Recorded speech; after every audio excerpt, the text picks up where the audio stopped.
This is my third time visiting Poland, but my first time visiting Krakow specifically. Here's what the trip from Sacramento to Krakow, Poland was like, with a quick mention of cost and total travel time at the end. The first leg of the trip was from SAC International to LAX via Delta Airlines. This is the first leg of my trip from Sacramento to Krakow. My bags are checked and I'm getting ready to board the plane. Can't believe it. Finally. Flight was smooth and very quick. Once landed at LAX, the pressure was on to make my connecting flight via KLM Airlines to Amsterdam. Currently at LAX, making my way to gate number 204 to catch my next flight from LA to Amsterdam. After about a 20-minute walk, I finally made it to gate 204. So I'm now getting ready to board the plane from LAX to Amsterdam.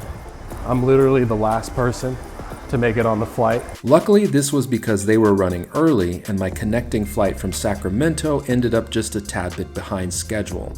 So they waited for me and it was no problem. This was my first time flying on KLM Airlines, and while the flight was long, the service was great and they had a good vegetarian meal option, which was nice. About 10 hours later, I was happy to have finally landed at Amsterdam's Schiphol International Airport. So now we are in the land of the Dutch. We're in Amsterdam, Netherlands.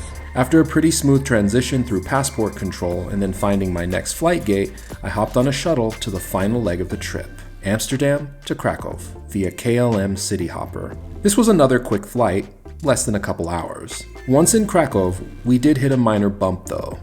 So we've made it to Poland.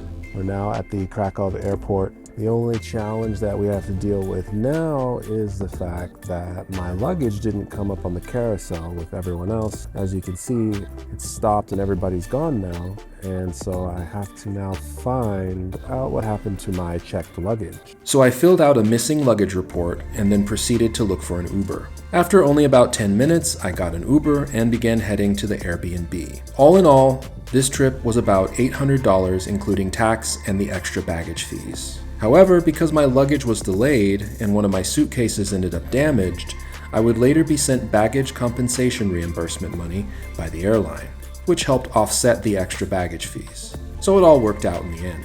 And finally, roughly 19 hours after leaving home in California, I arrived at my Airbnb in Krakow.